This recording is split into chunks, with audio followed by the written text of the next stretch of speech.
ಸ್ನೇಹಿತರೆ, ಇಂದಿನ ಈ ವಿಡಿಯೋದಲ್ಲಿ KE ಅಪ್ಲಿಕೇಶನ್ ಹಾಕುವಾಗ ಯಾವುದೇ ಅಪ್ಲಿಕೇಶನ್ ಆಗಿರ್ಬೋದು, VA ಆಗಿರ್ಬೋದು ಅಥವಾ KSRP ಆಗಿರ್ಬೋದು ಅಥವಾ DR ಆಗಿರ್ಬೋದು, ಯಾವುದೇ ಅಪ್ಲಿಕೇಶನ್ ಹಾಕುವಲ್ಲಿ ಸಮಸ್ಯೆ ಆಗಿದೆಯಾ, ಪ್ರಾಬ್ಲಮ್ ನಿಮ್ಮ ಅಪ್ಲಿಕೇಶನ್ನಲ್ಲಿ ಏನೇ ಮಿಸ್ಟೇಕ್ ಆಗಿದೆಯಾ, ಅದು ಹೇಗೆ ಕರೆಕ್ಷನ್ ಮಾಡೋದನ್ನು ಕಲಿಸ್ತಾ ಇದ್ದೀನಿ. ಮೊದಲಿಗೆ ನೀವು ನಿಮ್ಮ ಲಾಗಿನ್ ಐಡಿಯನ್ನು ಲಾಗಿನ್ ಮಾಡಿ. ಈಗ ನಾನು VAದಲ್ಲಿ ಒಂದು ಸಣ್ಣ ಮಿಸ್ಟೇಕ್ ಆಗಿತ್ತು ಒಬ್ಬರ ಅಪ್ಲಿಕೇಶನಲ್ಲಿ, ಅದನ್ನು ಎಡಿಟ್ ಮಾಡ್ತಾ ಇದ್ದೀನಿ.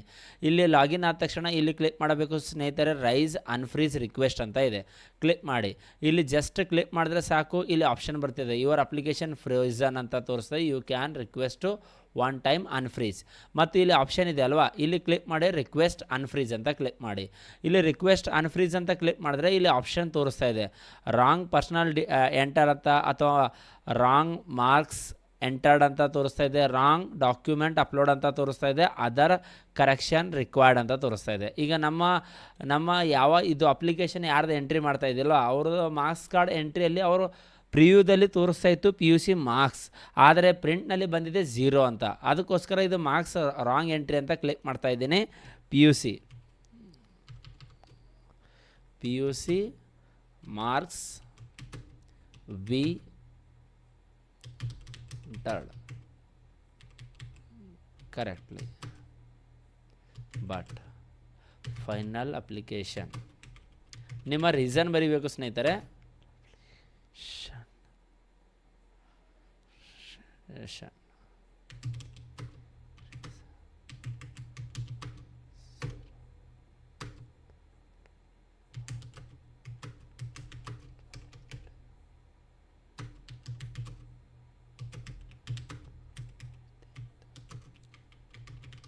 ನಿಮ್ಮ ರೀಸನನ್ನು ಬರೆದ್ರಾ, ಇಲ್ಲಿ ಕ್ಲಿಕ್ ಮಾಡಬೇಕು ಸ್ನೇಹಿತರೆ.